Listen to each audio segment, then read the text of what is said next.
See, I don't even mind if you joke about things like that.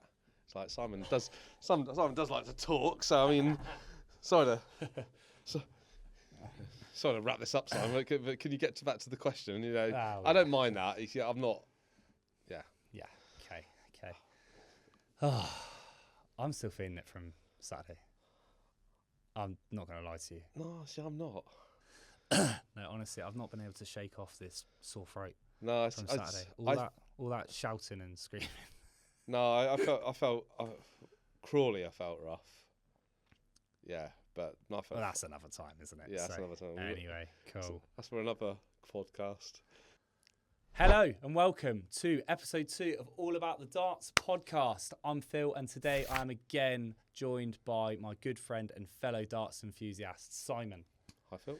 We're recording today fresh off the back of the Winmau World Masters 2026 tournament, and what a tournament it was. Simon, I think it's safe to say that the World Masters is rapidly growing in popularity and overall quality. Definitely. What can you tell us about the history of the Masters?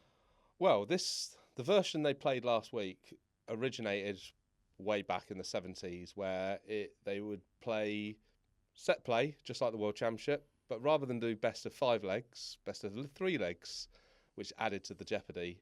And they played this for years, going on even up to the split and beyond. And obviously, always sponsored by Winmau.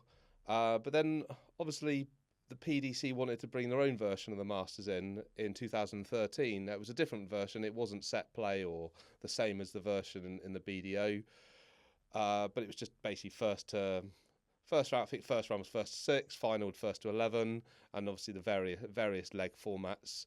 But it was basically the top 16 would qualify. So a bit like snooker, where they have their Masters in January. The fundamental difference is it was straight after the World Championships. So some players would be a little bit, hadn't played for a month after the Worlds, go into it a little bit cold. I think the first winner was Phil Taylor, but if anyone knows the history of Phil Taylor, he used to like to win every inaugural event, and then Van Gerwen won it for a few years. But then I think we got to a point in about 2021 where you'd get a lot of surprise winners, and people were saying, well, why was the best players winning it every year, and why are we getting good players, but shock winners? Joe Cullen won it and got into the Premier League because of it. They used to actually wait until the World Masters had finished before picking the 8th spot. So Dobie got in because he won the Masters.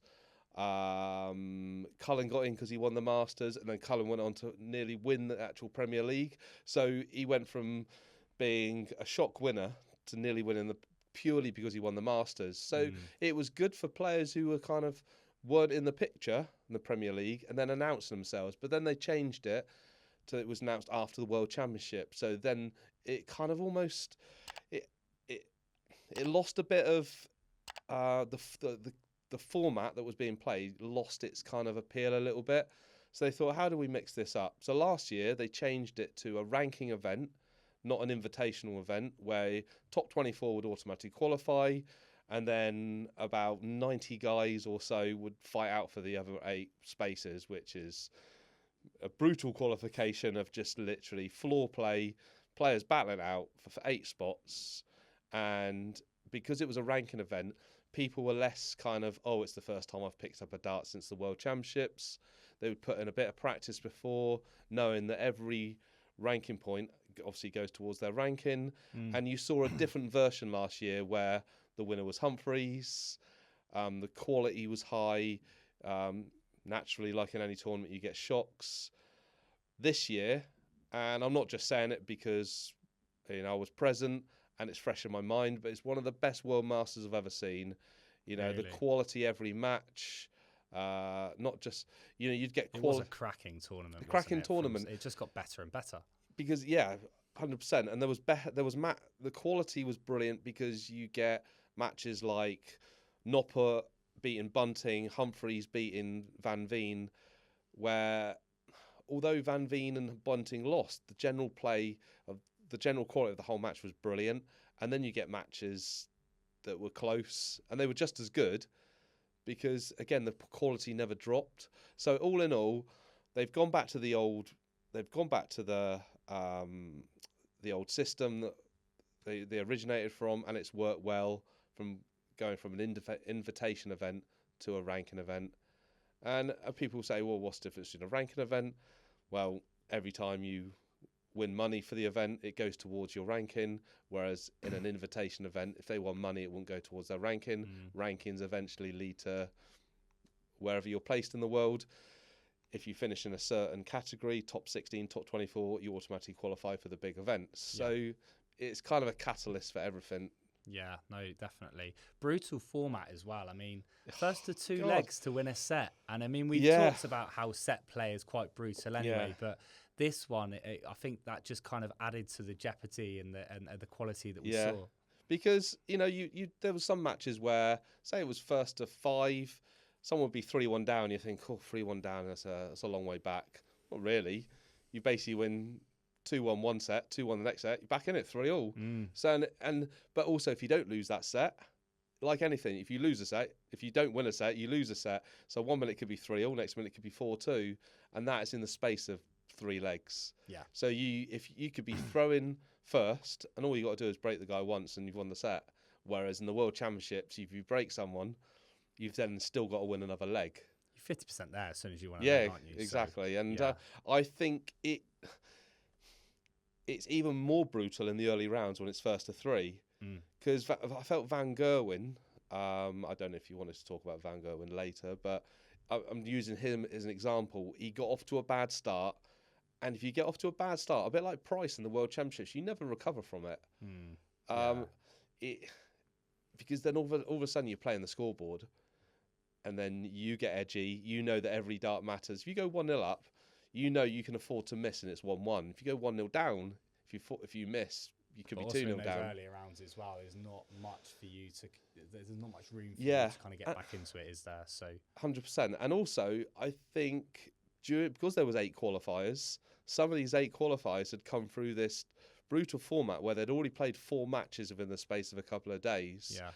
And they're playing someone who hasn't played a serious competitive match since Ali Pali. So you get caught a bit cold. Indeed. Well, let's talk about the actual winner of this year, and who else but Littler. So Littler, I mean, class again, but also fine margins. I mean, he almost went out in the first round against De Decker, came very close again to going out in the semi-final against Gerwen Price. It's probably say he wasn't maybe at his best in those latter stages. There was a lot more missed doubles, I felt, in terms of when it came to checking out. But he, yet again, always delivers under pressure, right? I think with Littler, he's got that aura now that he's no one's unbeatable, but it's almost hard to beat him because it's kind of, can we beat him? Are we capable of beating him? And I think when people get to that point of nearly beating him, do they kind of think, oh, well, surely I can't beat him. He never loses. And that when they're throwing that for that winning dart, I think that just crosses their mind. And, I've said it a million times, fine margins. De Decker hits that dart on Friday night. Yeah. Different tournament. Does Humphries win it? Does Price win it? Who wins it? We'll never know. We'll never know. And, if buts and maybes, the bottom line is Littler found himself. Littler was brilliant in some matches. Littler was... demolished Josh Rock. Yeah, and the match against Price, constantly under pressure, but never buckled. No. It was the same as the match play, constantly under pressure.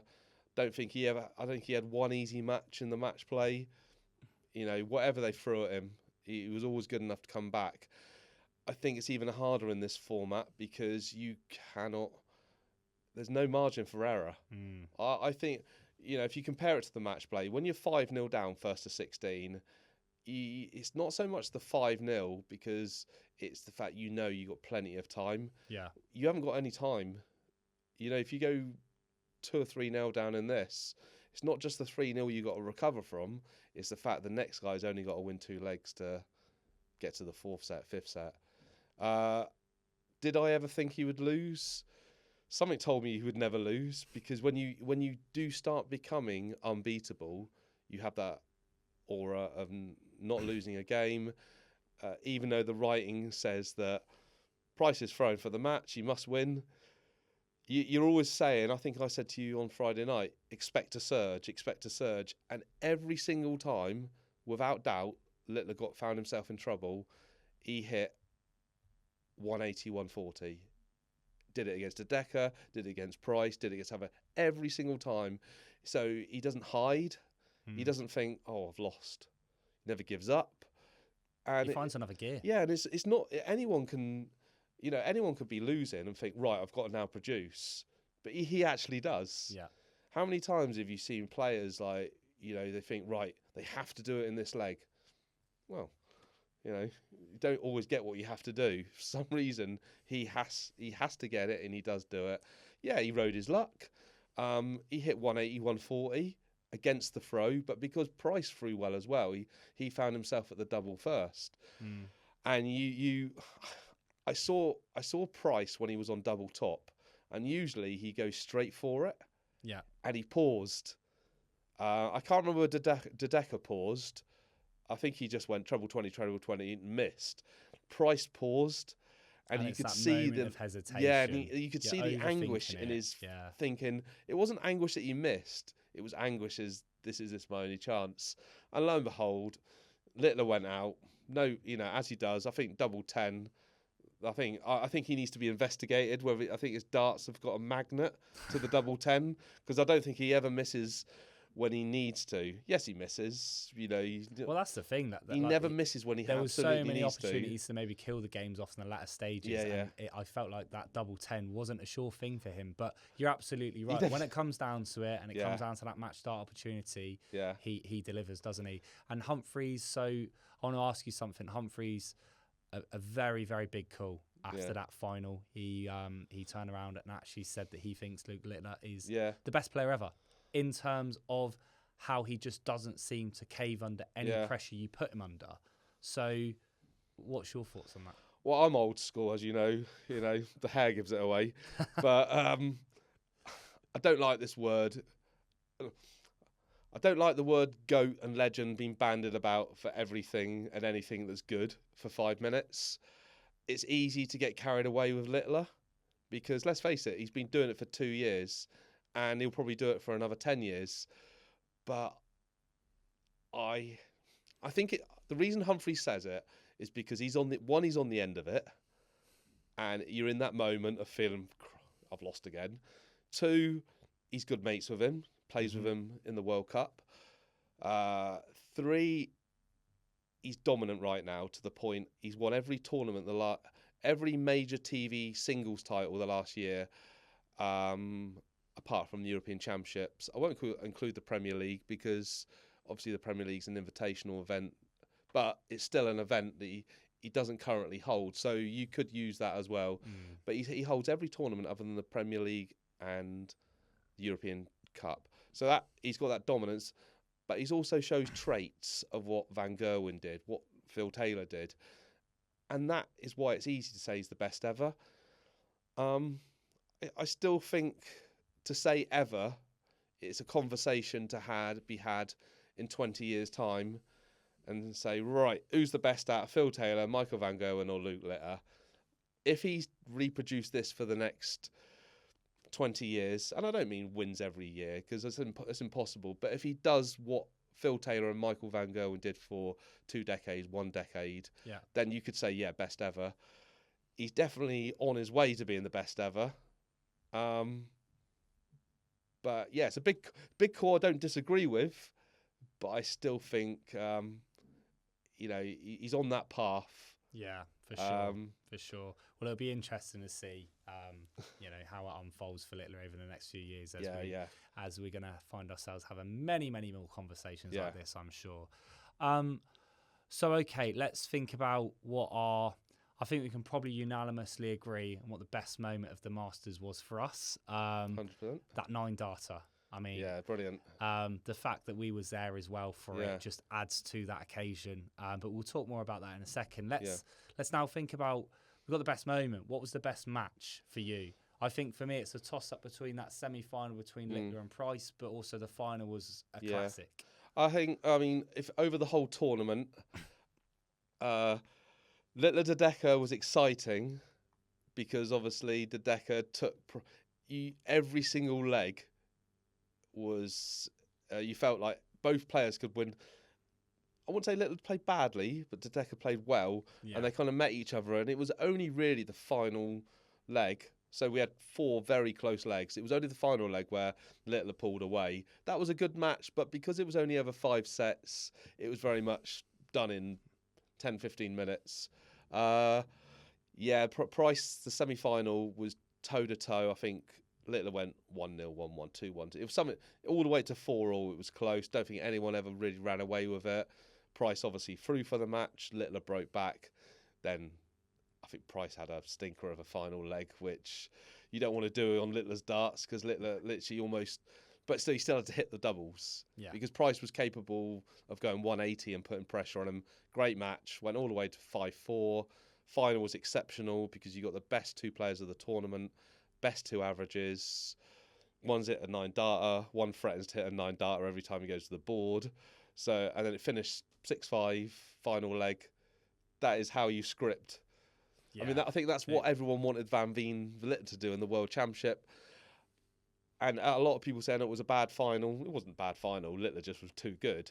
This was a great final because both were playing well. It was an epic, wasn't it? It's an epic. And that's what you'd expect from the 2 best players in the world, isn't it? Going toe-to-toe. I also think if you take out the semi-finals of the final, I'm not saying it was the best match, but the best match before the semi-finals and the final was Humphries versus Woodhouse because Humphries had just hit the 9 darter. I think that took him 3-1, didn't it? Yeah, 2-0 or 3-1. Yeah, that's sure right. It was. I might be wrong. I'm sure it was 3-1. Yeah. At that point, I mean, we got lost in the moment there. Lost in the moment. You kind of like, what was the score? 3-all, 5-all? But I'm pretty sure at that point it was like, right, he's got one more set to win. It's all over. And then, I went toilet and I came back and I half expected like Humphries to almost be throwing.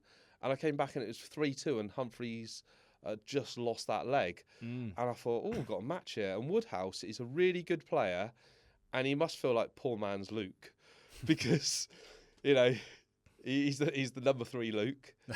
But he's an exceptional player who, because he's playing players like Luke Littler, he almost just gets forgotten about. Yeah. But I will say, look out for Luke Woodhouse. He's been knocking on the door for a few years. Yeah. And he had a good 2026, you reckon? Potentially. I just think he's gradually getting better. And most players, 3-1 down to Humphries, would have just faffed.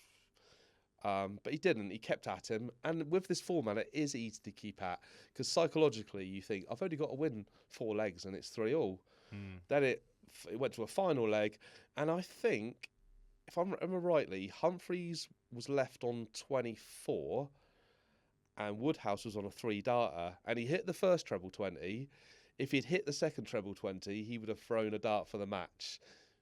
Obviously, missed the second treble 20. Humphries went up, bang, straight away.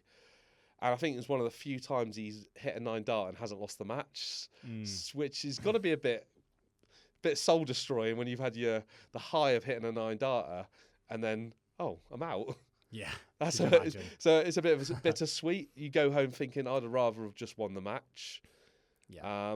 I think sometimes lesser players would probably hit a 9 darter and lose their head. Humphries, he's got such good temperament, and he's proved it over and over. He's got such a good temperament that he doesn't get too excited. He doesn't get too down. I mean, he proved that in the final against Littler. He was 3-1 down. Should have gone 4-1. I think Littler was 3-1, and it's just hit 360. So at one point you're thinking, Littler's on a 9 darter here, and we'll be 4-1 in a minute. Next thing I know, it's 3-all. That's what darts can do. You miss dart here and there, it's 2 sets gone. And I think because Humphries has the mentality and the temperament to know that things can change in an instant, he keeps himself in matches, and he's got such a metronomic way of throwing a dart. He doesn't flinch. I mean, I don't know if you want to talk about the 9 darter yet, but that 9 darter, it was almost like robotic. He went treble 20, treble 9, double 12. Didn't even think about it. To do that under that pressure, knowing what's at stake, special player. Well, that serves him well, doesn't it? And what I find really cool about it is that last year was Humphries. He actually hit his first kind of televised 9 darter in March. That's right. And he's hit 2 more since then. Yeah. So he'd gone from not hitting any to we've not even hit 12 months yet, and he's hit 3 already. So yeah, I mean, it was, I don't know if you know at the time, Phil, but it was well reported that he used to hit quite a lot on the floor. Yeah. And he used to say, "Why can't I hit one on stage?" And we're just probably now he's got over that barrier. Yeah. It's like they're starting to come more regularly. Yeah, because it's like anything. Once you know you can do, when something's a barrier, a bit like beating a player. When something's a barrier, you don't. It's not a case of you lack belief in doing it. Is you sometimes need to see it, and when you don't see it, you stop believing it. So once you've done it once, it's almost like the second time's a bit easier. I mean, that's going to be like me when I finally hit my first 180. So anyway, trouble is, I'll never hit 180 because I go for 19s all the time. Yeah. So I'm crying out for the 171. Cop out. That's what you are. Yeah, I am. Yeah. Anyway, our evening there. So we were actually at the World Masters Saturday night, and I mean, what a night to pick! Of course, we keep going on about it, but the 9 darter. Yeah. What a great moment that was to witness that live. I'll be honest, we all had a few beers by that point, and as you can imagine, the place absolutely erupted. We might even be able to get a bit of a clip up on the screen right now just to show you. Luke require 141.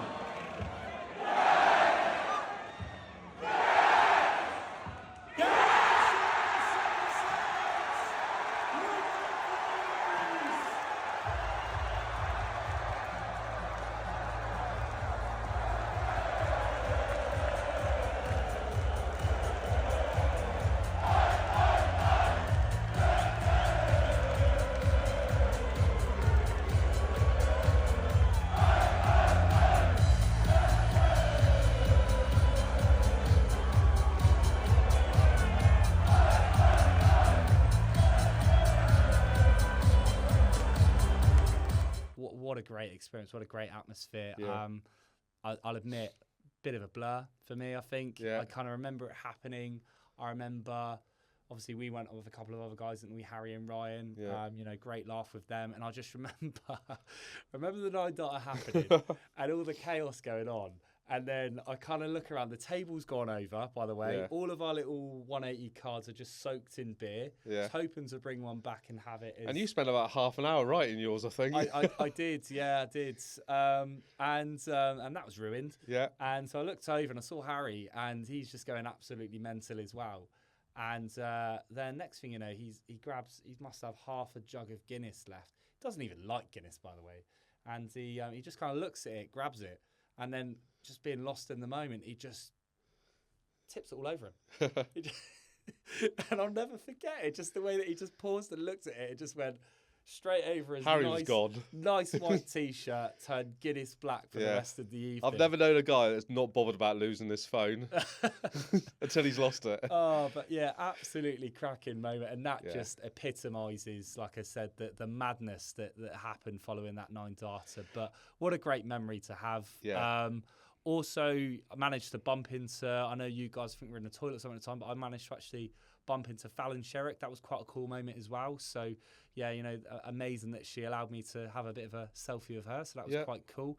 Bobby George was there as well. Oh, Bobby George. More from your kind of era, of course. But I remember when I think Ryan looked up and saw Bobby George, and I just remember your eyes lit up like a Christmas tree. And you just had to kind of go over and get a closer look. So it's a bit sentimental for me because obviously, as you know, I've been watching darts for over 30 years. And I remember the last World Championship before the split. Bobby George was like 47, 40, which is ironically younger than me now. But obviously back then, he's an old guy. the old guy still playing. And then I think he got to the semi-finals that year. But because he was the only guy, I think, out of the semi-finalists that probably wasn't expected to win, everyone wanted him to win. And that kind of stands out as one of my first memories of darts when I watched the World Championships, and then the following year he got to the final and played John Part, when all the other guys had moved over to the PDC and got to the final, but it was too much for him. But yeah, it's kind of, I think, and also it's not just that. I used to watch the Lakeside quite a lot in the noughties when still had a lot of good players like Barney, Gary Anderson before they moved over, and him and Colin Murray and Ray Stubbs. I don't know if you remember Ray Stubbs, used to BBC.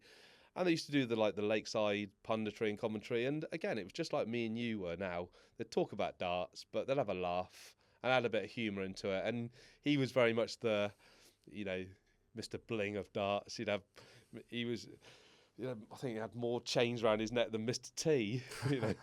If ever you watch old photos of Bobby George when he's throwing, and he's literally got these gold chains around his wrists as he's throwing. I mean, how does he do it? See, I can't even. I get annoyed if my hair is in my way, let alone chains. I'm funny on with long sleeves. Like if I couldn't wear what I'm wearing now, throwing darts. I've got to have a short sleeve top on. So, but that's just my excuse for being rubbish at darts. So. But you've seen these chains, and I'm not watching the darts. I don't know if it's like a bit of an OCD thing with me, but I'm actually watching these chains flying off his wrist, thinking that would drive me insane. It's got to hinder him, but again, he's still hitting better scores than I would ever hit. Exactly. And again, I think the fact he was 80, and my stepdad was 80 on Friday, so when he came on stage and announced he was 80, it was kind of, not the over octogenarian. But I think it was a good shout, and obviously I don't know if you know that. Bobby George was obviously sponsored by Winmau for like 50 years. So being the Winmau Masters, they gave him a gold-plated Winmau dartboard, and I think it was a nice touch. To these guys were setting the trend for darts when it all started. I know some people think darts started with Phil Taylor or Luke Littler, but Bobby George was playing darts in the 70s and 80s, and I think it's good that we still remember the players that put darts on the map. Indeed. So it was a good touch by PDC. Yeah, no, couldn't agree more. Cool. So I want to do a couple of, want to touch upon a couple of player mentions at the moment. I want to talk about MVG, Michael van Gerwen. So I know for you, he's one of your kind of all-time favourite players, but at the moment, he's not. It feels like he's on a bit of a decline. So obviously at the Worlds, earliest exit at the Worlds since I think 2016 when he went out to Barney in the third round. The Masters, probably the only real shock of the first round was MVG. He went out very disappointing exit against Heta. Obviously he's gone down to fourth now in the world rankings. He just seems to blow hot and cold too often. So do you think he'll ever bounce back? Do I ever think? It depends what you mean by bounce back. Do I ever think he'll go 3 years unbeaten in ITV events like he did in the teens? No, because one, there was no Luke Littler and Humphries, and the depth is better now. Could he play as well? Okay. Do you ever see him winning another major? I do, because it depends. Do you class the World Series finals a major?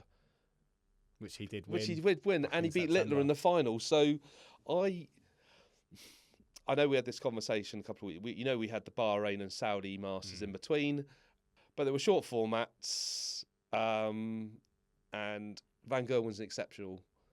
He won the first one against Van Veen in the final, lost the second one to Littler in the second, played great darts all the way through, and I thought, whoa, good start to the year. Where was this in the Worlds? I'm not going to write him off, because it was first to three sets, best of three legs. So what we talking? Not even 10 legs, maybe a little bit more than that.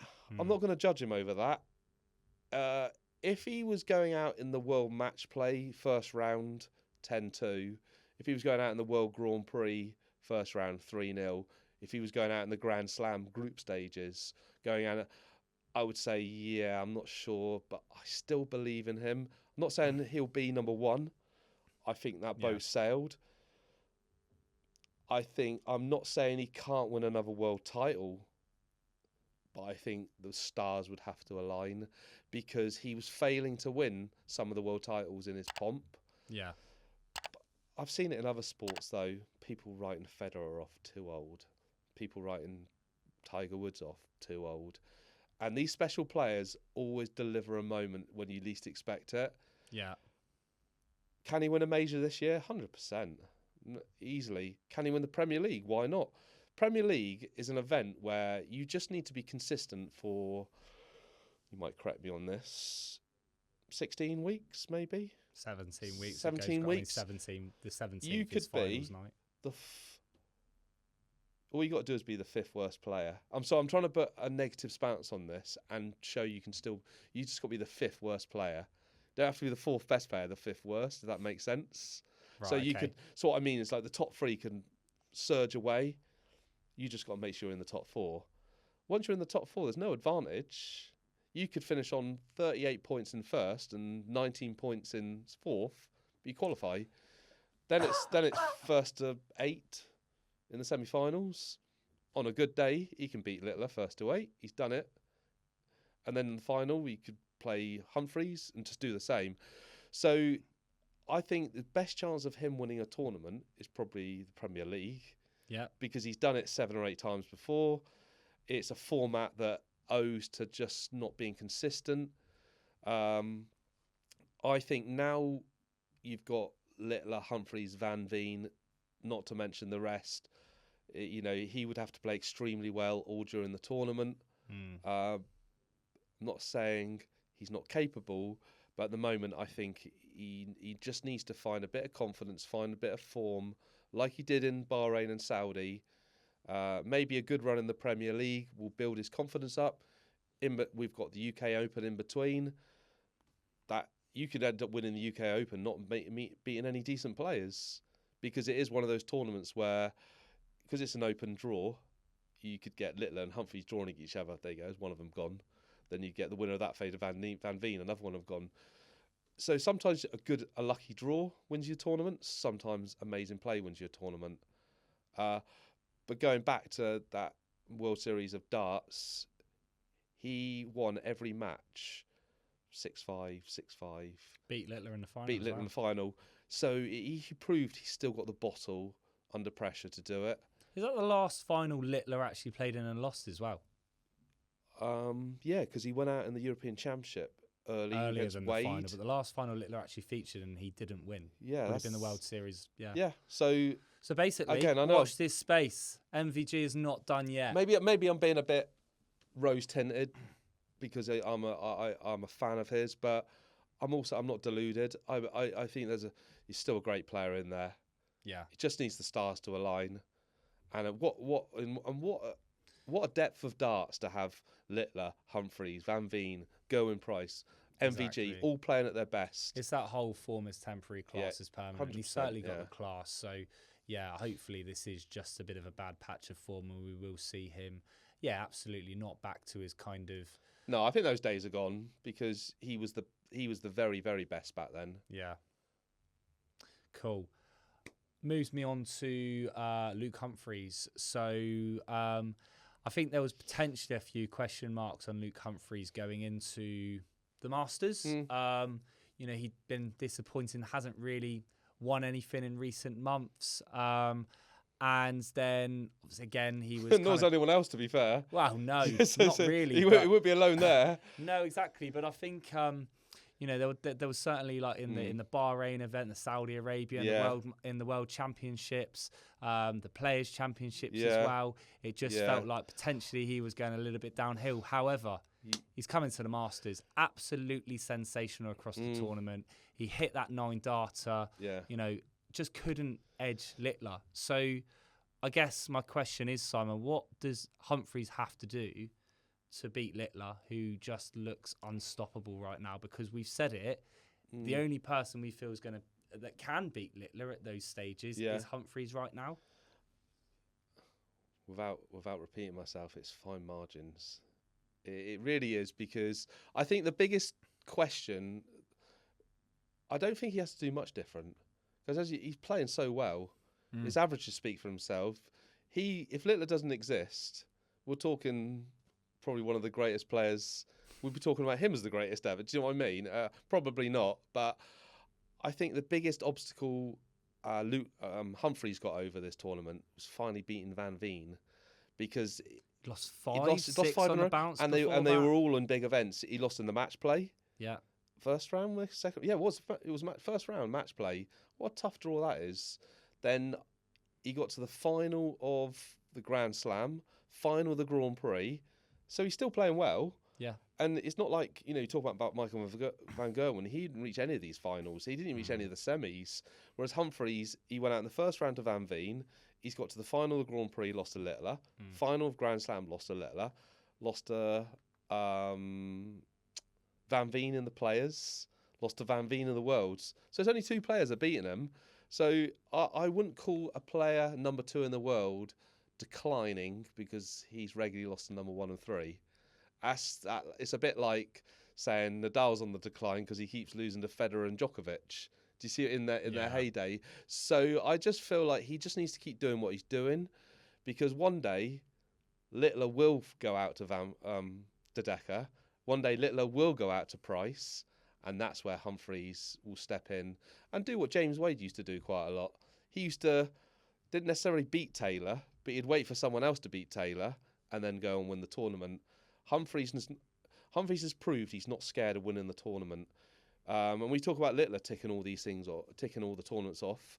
I think there's only 3 left for Humphries to do, 3 or 4. So there's, about 10 or 11 majors during the year. And Humphries, he's won Worlds, Masters, UK Open he hasn't won yet. He's won the Premier League, he's won the match play, he's won the World Grand Prix, he's won the Players. So here's a player who knows how to win big events. So he's not winning because he's not scared. He's winning because he's coming up against a good player. And I believe he just doesn't have to do anything better. It's fine margins. He just needs to keep doing the same thing. And one day he'll hit that double, and it's not like he has to go right. He needs to up his average by 10 points. He just needs to keep doing the same thing. And the one thing I'll say that he has got over Rock, Van Veen, Price is he hasn't got the scar tissue. Yes, he's lost a little the last 3 finals, but he also has the memory of him beating him in a final, even in the Premier League last year. So he knows how to beat him. He's done it in, I think, 3 or 4 finals. He's probably the only one to do it in 3 or 4 finals, whereas Rock is still waiting for his first win on telly against him. Not sure if Van Veen's beaten him on telly. Don't think Price has beaten him on telly for a long time. These guys have got the battle of when do I beat him? Humphries is like, when do I beat him again? And that's much easier than actually. Humphries will win tournaments this year. Don't know which ones. But he's the kind of player who he'll pick up the pieces when Littler has a bad day and goes out, if he goes out. Yeah. It's just a case of being there. What you don't want to do is Littler to get knocked out and then you get knocked out, because then you can't blame anyone else but yourself. You can't say, "Oh, I've met Littler again," because he's gone. Wow, European Championship, Humphries had a great chance. Well, exactly. But then again, there's another one, Van Veen. So that's the match play. The European Championships, the Players, and the World. So he's basically lost to Van Veen in 4 big tournaments. If he wins any of those matches, he potentially go on and win the tournament. Exactly. But, shoulda, woulda, coulda. I want to talk about, we had Q School a few weeks ago now. Another brutal format. Yeah. Still don't know how it works. Well, we know the outcome Yeah. of Q School now, and I want to touch upon a couple of players that have won their PDC Tour cards through that. Van Schie, I think that's how you pronounce his name. I want to give a mention to him first of all. He won player. the WDF World Championship just before the PDC World Championship. You followed him very closely in the WDF. So what type of a player do you think he'll be in the PDC? I first heard of Van Schie in the WDF last year, and anyone who doesn't know what WDF is, it's basically it's the when the BDO went bankrupt, the WDF is the other circuit of darts where it's a bit of a platform to the PDC, or you've got the Challenge Tour of the PDC, but you also got the WDF, so people come through county level or other country levels, and when they feel like they want to move over, they move over, because not everyone can get in the PDC.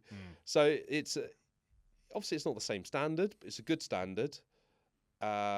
I first saw Van Schie at the WDF in 2024, and he was favourite going into the tournament. I think he'd won about 9 events all year, and it was his first time on the Lakeside stage, and I think he just froze. This time he won. He'd gone into the tournament. He was million points ahead in the rankings. He'd won 9 events, but from the first round he was just so dominant. He was like 3-0, 4-0, 4-1, all the way to the final. And then he played the 15-year-old sensation from Scotland. You might. I can't recall his name right now, but I'm sure I'll regret this one day when he's up against Littler in the PDC final. But yeah, he was another. It was a good match. He raced into a 3-0 lead, but Van Schie never buckled. He knew it. He knew what he had to do is just keep playing his own game. Yeah. Eventually won the tournament. I think he announced afterwards that he was going to attempt Q school. He'd done everything he needed to do in the WDF, and he would only come back if he failed PD. I think he surged through the Q. I was going to say he breezed through it. Yeah, I think he won every match. Yeah. Again, I think he won lots of matches, didn't he? And then out of that, I say about the brutal qualification for the World Masters, he had to go through, I think it was it 16, I think 64 players entered, maybe a bit more. Yeah. And only 8 players got through, and he was one of those 8, which was, I think it was 9, it might even be 96. Remarkable, considering some of the names that missed out. Peter Wright. Michael Smith, of course. So he was on an upward trajectory. He had a great WDF year. He won the WDF World Championships at the legendary Lakeside stage, which I think still makes it a bit more prestigious than if they were playing down, in Paul High Street. Paul Key. I think he then obviously qualified for the Masters. I thought he had out of all the opponents he could have faced in the first round, Ross Smith was a winnable game, because Ross Smith, good solid player, but he's not Luke Littler or he's not Luke Humphries. Started the first couple of legs like a train. I think he was averaging 180, but then I think he lost the first set and he never really got to grips with it. But again, we're talking first to threes. Losing first to 3 in a first round doesn't make you a bad player. I think he will compete well in a lot of Pro Tour events, if not winning them. But it's all about getting your ranking, building yourself up, winning as much money as possible, getting your ranking up, qualifying automatically for these World Grand Slam of Darts, World Grand Prix, World Match Plays, which then gets you more money, which gets your ranking up. So I definitely believe we'll see Van Schie at the PDC World Championship next year, one way or another, however he qualifies, and hopefully a few more events. But out of all of them, he's the one to look out for this year. Wow, nice. Well, excited to see more of him as the year goes on. Charlie Manby as well. So we talked about him on the last episode, and we started to talk about Q School then, about how he's going to get through Q School and how brutal it is, but he managed it. So he, we had a great World Championships. It was a bit of a wild card there. Of course, there was that infamous match of Cameron Menzies, and he got quite a fair way through, didn't he? So it's good to see that he's got his PDC Tour cards, and hopefully he'll be able to back himself and have a good 2026 as a result. What do you make of him? Do you think? Yeah, I mean, I'll be honest. Whereas Van Schie, I've seen him on other tours, and I've seen him this week. I've only seen Manby at the World Championships. Experience tells me not to get carried away in one tournament, but he played well enough to, I think, if he keeps producing that, because it's easy to play well at the World Championships, isn't it? Because it's like, everyone's watching, you get hyped up. I want to see him be doing it like week in, week out. And if he does it on the floor and gets to finals, I think the trouble with floor tournaments is, again, it's another, loads of people enter and everyone wants to win. And I think you could easily get into a pattern of losing and all of a sudden you get swallowed up, or you hit the ground running. So with him, I feel he's got the ability and the potential to do really well. Yeah. But proof's in the pudding, isn't it? Absolutely. I just think he's obviously really young, exciting. Yeah, I'm keen to see how he gets on this year. But yeah, fingers crossed. We see another exciting player emerge there too. Yeah. Okay, moving on now. One of the last things I want to kind of touch upon before we wrap up today's episode is the start of the 2026 Darts Premier League. As we record this episode, the Premier League actually kicks off tomorrow night. So round 1 in Newcastle. Yeah. In terms of the Premier League, Yeah. what's your favourite Premier League memory? Well, I have a couple for 2 reasons. First time I ever went to watch live darts, I saw a 9-darter, bit like yourself, and that was in the Premier League.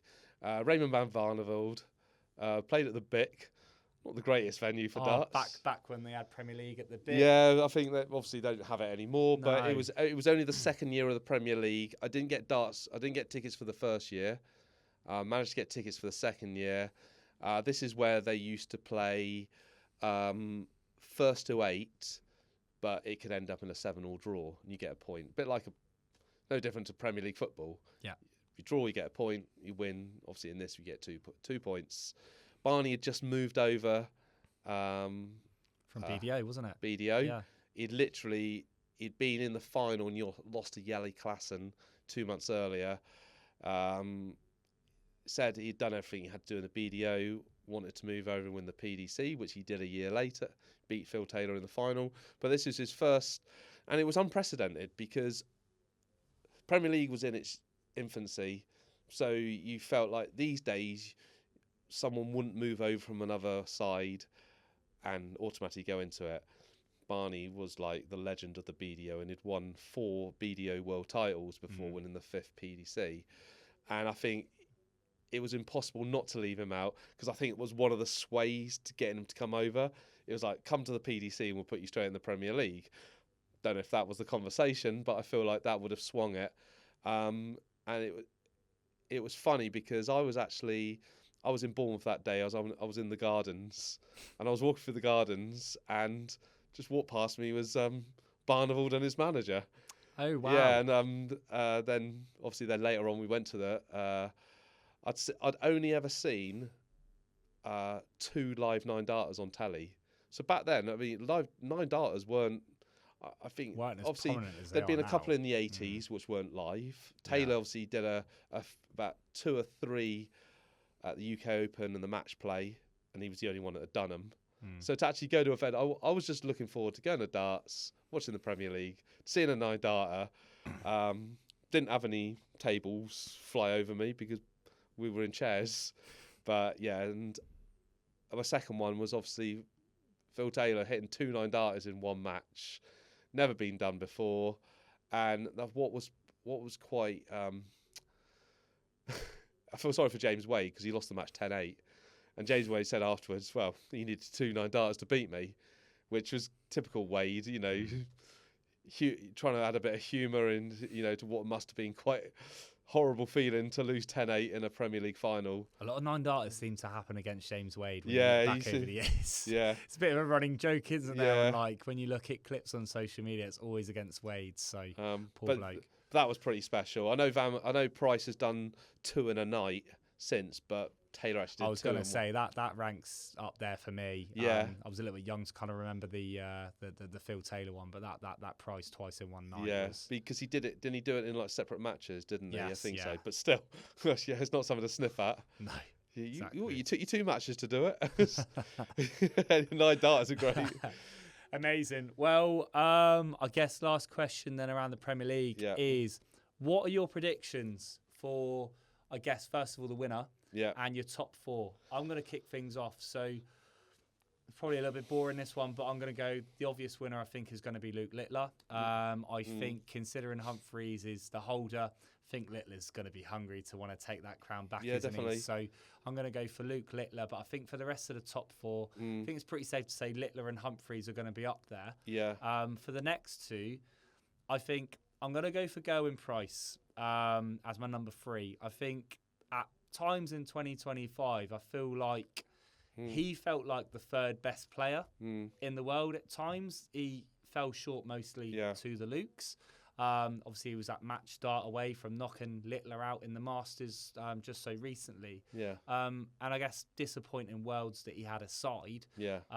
You know, he had a good 2025. He finished in the top 4 in last year's Premier League. So I feel that he's a player that can consistently do it week in, week out and notch up enough points to get himself into that top 4 spot at the very least. Yeah.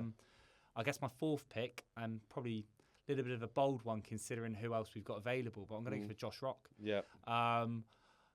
You know, considering Van Veen's obviously there and he's the third best in the world at the moment, I feel like this could be the real breakthrough year for Rock.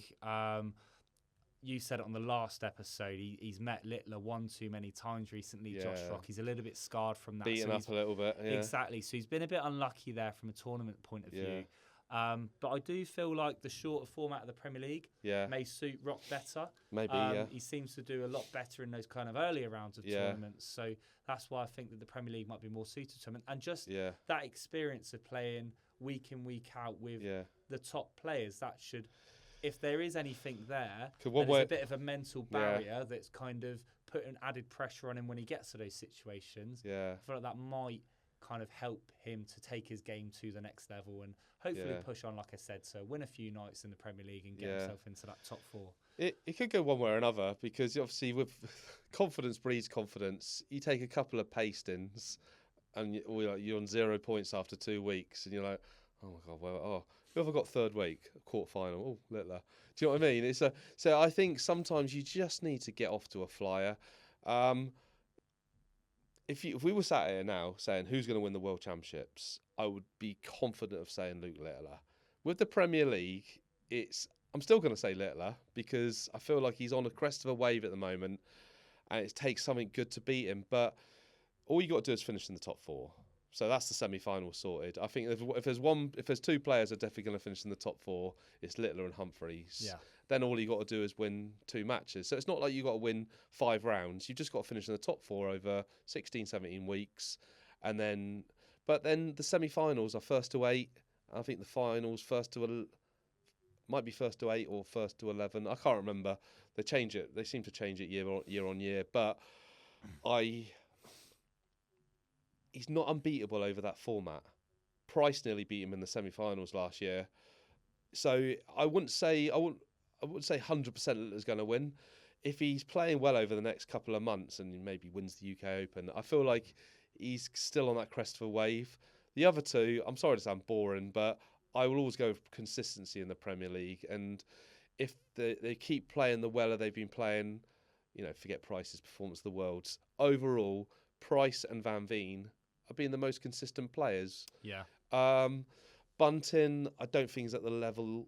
I'm not saying he hasn't earned his spot. That's an argument for another day. But I just don't think he's at that level to finish in the top 4. Rock, haven't seen him play well for a while. You might prove me wrong. But I just haven't seen him playing for a while. But again, short format, it might suit him. First to 6 every game. Van Gerwen, again, it all comes down to he knows how to reach a Final 4 and he knows how to win it. I think if there's one player out of that 4 I predicted, I would say Van Gerwen over Price, but I don't see the top 3 not finishing in the top 4 because they're too consistent. Yeah. Who else? Johnny Clayton. Johnny Clayton can mix it. Johnny is a consistent type, but I just don't think he has enough to finish in the top 4 week in, week out over those guys that are regularly hitting ton-plus checkouts. But, if you said to me Johnny Clayton finished in the top 4, I wouldn't be surprised because he's won the tournament 4, and I believe he's been in the semis recently. So, I don't think anyone would surprise me finishing in the top 4 apart from maybe Bunting. Bunting, I think Bunting is just miles off it at the moment. It was quite interesting as well because of course he played Noppert, he played Noppert, didn't he? And there was that argument about who should have got in. Bunting got in over Noppert, and then they had the match up at the Masters and Noppert. Noppert, I don't think there's any ill feeling. Noppert doesn't seem the kind of guy to like want to give it to you, but I think there was a secret part of him going, you know, I'm gonna. And we said it last time. What's the best way to show the PDC that you're worth a place? Do it on the dartboard. You didn't see Humphries crying 3 years ago, did you? He went out and won 4 majors. PDC weren't going to leave him out then because of the ranking. So I think the only way Noppert can do it, it's going to be hard to break into the top 4 because of the level, the money the guys have won in the top 4. But all you've got to do is just consistently be good over 12 months. Maybe win a major. The sad part about it is the PDC, if you win a major, they tend to pick you. But I don't think you should win a major and get picked. I think you need to be consistent over the whole tournament. Yeah, I agree. And I think that's what we talked about last time, isn't it? Having that consistency over the 12 months. But he's got good character around him, I think. Yeah. You know, I believe he's never going to be winning the World Championship, but he's got the good character to reach semi-finals regularly and, you know, maybe pick next year. Yeah, we shall see. Yeah. Well, that's all we have time for on today's episode of All About the Darts. We will be back again in March to talk about more of the world of darts, and we'll be discussing the Premier League then, as well as the UK Open, which will be taking place at the beginning of March too. And also, we will be joined by our first very special guest. So please make sure that you stay tuned for that one. Once again, if you enjoy our content, then like this video, subscribe and follow to us on our channels. The links are coming up on the screen now. But from both of us, a big thank you for watching and showing the love so far. We'll see you again. Take care.